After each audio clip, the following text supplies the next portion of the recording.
जी बीमार बीज नूं किवें चैक करीदा? बहुत अच्छा सवाल है।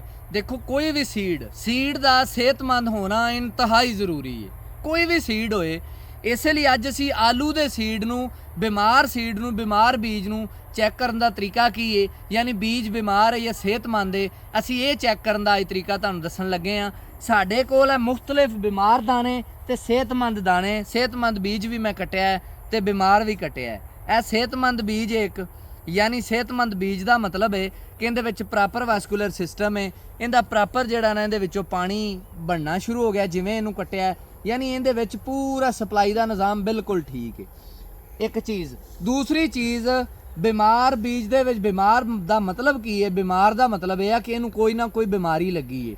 जदों भी आलू का सीड काश्त करो, ये गल अज दी मेरी नसीहत याद रख लिया जे, क्योंकि लखां रुपइयां का बीज हुंदा जदों असीं काश्त करने हैं, और इहदे ते असीं होर लखां रुपये लाने हैं जिस टाइम असीं काश्त करके मजीद होर अखराजात करने हैं।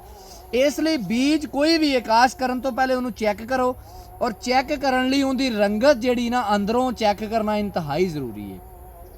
यह जिहड़ी बीमारी है ना, इस आलू नूं चंबड़ी है, रिंग रॉट है। बेसिकली रिंग रॉट की हुंदी है, इहदी निशानी की है, इहदियां अलामात, एक प्रॉपर बीमारी है। फसल खड़ी दे विच भी इहदा पता चल जाता है। वो मैं तुहानूं जो फसल खड़ी होएगी उस टाइम भी दिखांगा अगर मैनूं रिंग रॉट की कोई फसल बीमार दिसी।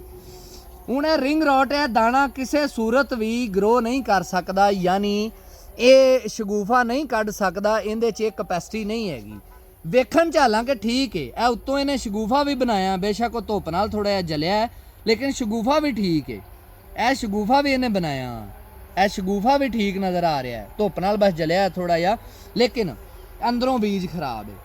रिंग रॉट का मतलब है कि जी सब तो खास बीमारी है सीड नूं लगन वाली, वो रिंग रॉट है, जिहड़ी कि बहुत ज़्यादा साडा लखां करोड़ां रुपइयां का नुकसान करदी है। वो रिंग रॉट है। रिंग रॉट का मतलब ये हुंदा है कि जिहड़ा इहदे अंदर बीमारी ने, जिहड़ा इहदे अंदर खुराक मौजूद सी वो भी खा लईए, जिहड़ा इहदा अंदर सारा वैस्कुलर सिस्टम सी वो भी सारा डैमेज कर दिता है, और ये बिल्कुल बेकार हो गया। रिंग रॉट की निशानी की है?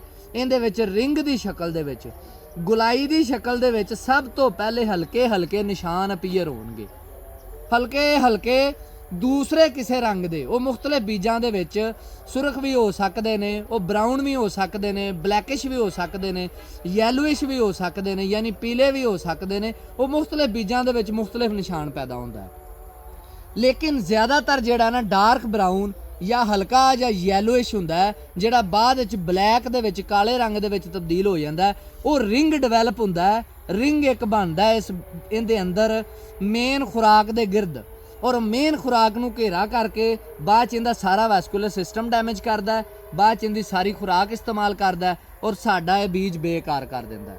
और ज़्यादातर साडा जिम्मेदार बीज सिर्फ उत्तों शक्ल तो वेखदा है, हालांकि बहुत सारे केसिस दे विच बीज बीमार है या सेहतमंद है, शक्ल तो पता नहीं चलता। शक्ल जिहड़ी है ना या रंगत जिहड़ी है वो बाहरों इहदी जिहड़ी रंगत है वो एडी खास निशानी नहीं कि बीज सही है या नहीं सही। इसलिए यह चीज़ चैक करना इंतहाई ज़रूरी है। इहदे नाल इजाज़त दिओ। किसान जिंदाबाद, पाकिस्तान।